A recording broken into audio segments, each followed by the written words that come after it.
Right now at 11, retiring from Congress, Bay Area Representative Jackie Speier in an early morning video post to Twitter announcing her retirement from Congress. She's joining us live to tell us what's behind that decision and what's next. And a good morning. Thanks for joining us for our midday newscast. I'm Marcus Washington. And I'm Laura Garcia. She's a legendary force in Bay Area politics.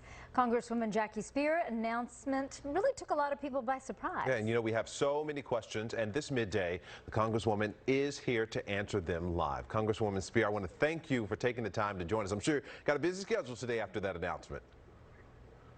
Yeah, it's been busy, Marcus, but there's always time to talk to you at Cron. Oh, well, I love that here, NBC Bay Area. But you know what? I want to ask you about that announcement. I know you said on Twitter today that you want to spend more time with your family, more time with your friends, and not just have those moments on the weekend. So was there a specific moment that you knew that you wanted to take that step back? Well, I've been mulling this decision for probably close to 4 years. And my husband retired about 1.5 years ago. And when I complete my term, it will be 2.5 years. So I think that it was crystal clear that he wanted us to have more time to do the kinds of things that families do when they have the luxury of retirement. I've served 39 years in public life, and it's been a privilege beyond compare. And I have enjoyed representing my constituents, and I have enjoyed making laws. So it's a great time to say that it's time to say goodbye or farewell, and to pass the torch to a new generation. Okay, we'll talk about that for a little bit. Of course, we've seen your long career as a public servant, state assembly, Senate, representing Congress since 2008. But this morning on your announcement, you said something really interesting. You said, when you were saying you weren't going to seek re-election on Twitter, you said democracy is fragile and vulnerable. Now, given the state of our nation in recent years and the White House's dip in popularity right now, what did you mean by that? As you remember, probably, I was in Guyana back in 1978 when I was shot and left for dead. And then I was in the House gallery on January 6th and lying on the floor in one of those gallery tiers when the shot rang out. And I thought, my God, I'm going to lose my life, not in the jungles of Guyana, but in the tabernacle of democracy here in the United States. So we came so very close to a coup, and had those insurrectionists brought their guns into the Capitol, they left them in backpacks outside, but had they brought them in, we could be living under an autocracy today. Could be a different scenario. Very much so. I know you've actually called for, more diversity in public service. So the next person that will fill the 14th district, do you have someone that you would like to see in that seat, or even someone you think would be a good choice? Well, there's lots of great people that I've served with on various levels of government. I'm going to allow them to throw their hats in the ring, and then I'll make a decision.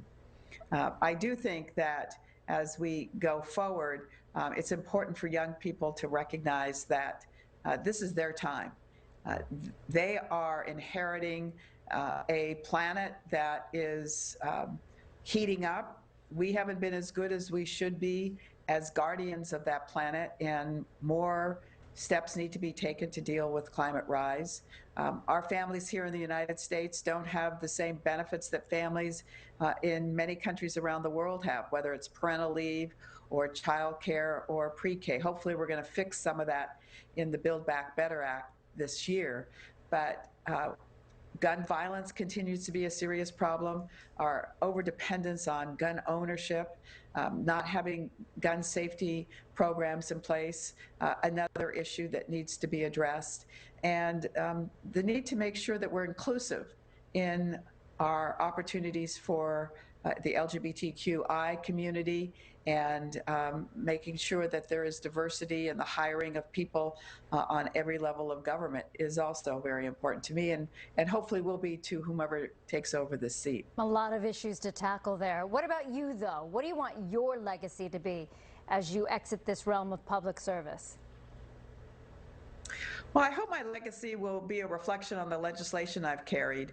300 bills signed into law by mostly Republican governors in the state legislature, a number of bills here in Congress that have changed the way we look at military service and the service members and their families, making sure that service members are safe, that sexual assault in the military is dealt with in a fashion that allows people to come forward and the perpetrators are actually held accountable for their conduct.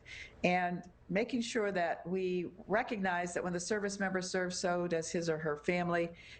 So we've got to be better at identifying mental stress, suicide prevention is a key component of that, and making sure that we have adequate childcare in military service bases as well. You've always been very cognizant of the needs of the military.